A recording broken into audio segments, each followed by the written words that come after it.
Directed by Damien Chazelle, First Man is an old-fashioned and emotionally gripping film that aims to inspire and move viewers, and it succeeds on both counts.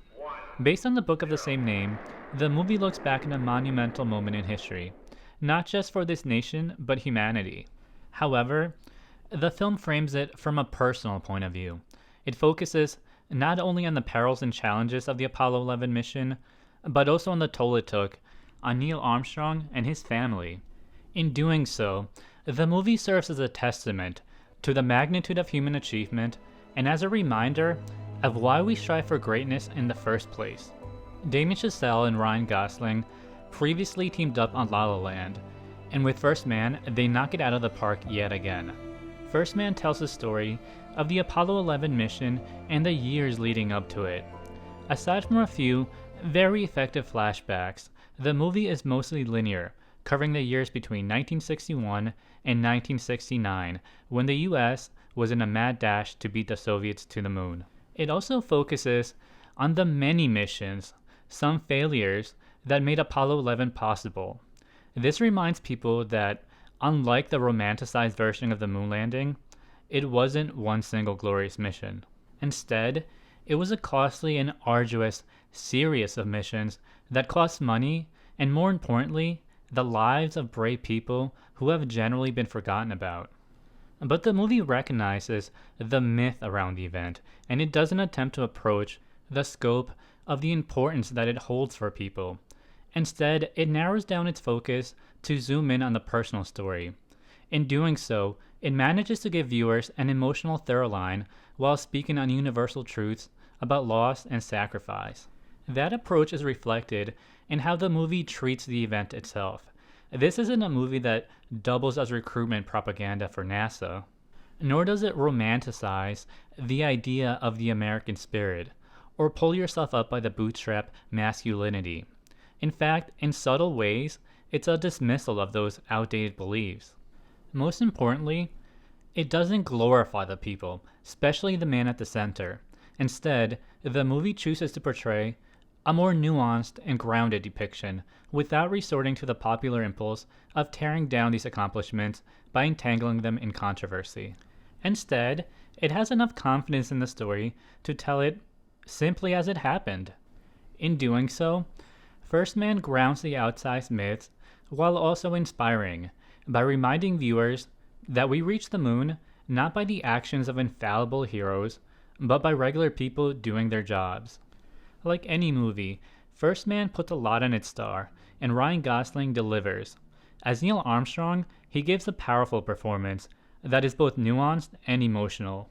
Gosling is no doubt a dashing movie star with a lot of charisma, but he certainly seems to enjoy playing characters who hold back their emotions and are tight-lipped. This certainly works for this role, and he seems to really embody the man he's portraying. With his performance, Gosling withholds emotion so much that when he does let go, it's powerfully moving. It's yet another excellent performance in an already impressive career.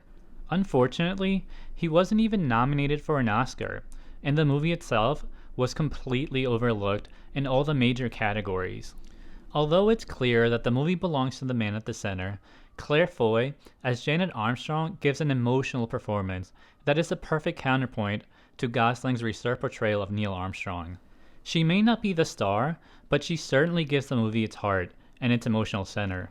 It might be tempting to dismiss First Man as outdated or old-fashioned, and judging by its performance at the box office, it's clear that a lot of people did. One of the reasons is that some might have misconstrued the movie to be yet another celebration of white masculinity. At the time, many people wondered if we really needed another film celebrating a white man's accomplishments. And that's too bad, because that's not really what the movie's about. Instead, it's about the hard work and sacrifice of so many. Others seem to have jumped to the conclusion that First Man promotes an archaic brand of manliness.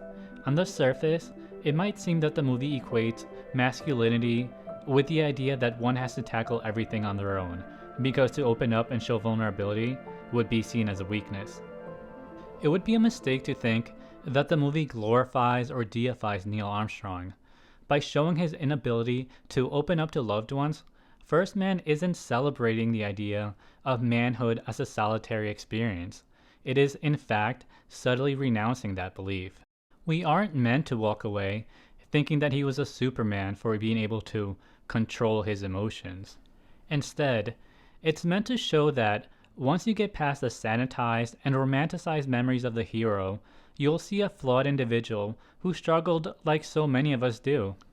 That isn't meant to cut him down, but instead to celebrate the fact that he could take such an essential role in such a monumental accomplishment despite all that he was struggling with. Although the movie obviously takes place in the past, it still manages to be relevant and timely. First Man takes place in a time that many might refer to as the good old days. It was a time when the American president spoke of a new frontier. American ingenuity was going to lead us all into a sci-fi-like utopian future. But this nostalgic romanticism is not only reductive, but also a revisionist assessment. It flattens the era and airbrushes its blemishes. This is a natural result of nostalgia. Whenever we look back on anything, we automatically filter it through rose-colored glasses, and therefore add a level of artifice to the memories, and the movie tackles this in its own way. One of the most recurring images we see is that of the picturesque cul-de-sacs that the characters live in. These Norman Rockwell-like neighborhoods are meant to represent, or at least evoke, the idea of the bright, cheerful, nuclear family. But the picture-perfect family portraits, along with the ideal houses, represent a sanitized version of reality. They're only picturesque on the outside. That facade fades away once we take a look inside to see the messy lives of the people living there. Even the space missions are recontextualized. It's popular to think of these achievements being universally embraced. We want to imagine everyone sitting around their television sets watching the news coverage. It's nice to think of strangers at bars embracing in solidarity in the wake of one of humanity's greatest achievements. But the sad fact was that these missions also highlighted the inequalities of our nation. Many wondered why it was more important to send someone to the moon than deal with the poverty and problems that so many people were facing at home. This is shown in a wonderful scene that aims to encapsulate some of the pushback against the space program. It isn't meant to tarnish the memory of these missions or the people involved, but it wouldn't be honest to look back at this time without including the ambivalence felt by so many. It's an active effort by the movie to not sweep away the inconvenient realities of life under the carpet and away from the public eye. You can celebrate something while still acknowledging flaws. In fact, I would argue that including this makes the accomplishment even more meaningful. I wasn't alive during this time, so I always assumed that everyone was gung-ho about going up into space. But knowing that there was dissent makes me imagine that perhaps there was even more pressure to succeed and more on the line. The movie focuses on a very triumphant, monumental moment in history, but grief and mourning are surprisingly a big part of the story. Throughout the film, teammates and friends lose their lives at an alarming pace, and these losses weigh on the movie and the characters. But it's the death of Neil's daughter Karen that has the most significant impact on him. Karen's death leaves a shadow that looms over the entire movie. In fact, it's arguably one of Neil's biggest motivations. It's not until he reaches the surface of the moon that he can finally let go of her. It almost seems like the pain was so overwhelming that stepping outside to be alone wouldn't be enough, so he had to leave the whole planet behind to allow himself to grieve his daughter's death at last. And the fact that the movie portrays the moon landing in such an ordinary way is itself remarkable. The scene could have been an easy way to tug at the hearts of viewers and also dazzle with visual effects, but instead, it resists the urge to frame the event like a summer movie set piece. It instead shows it for what it really was, the culmination of hard work and perseverance in the face of almost constant failure. You get the sense that it's relief, not exhilaration, that they feel while achieving such an amazing feat.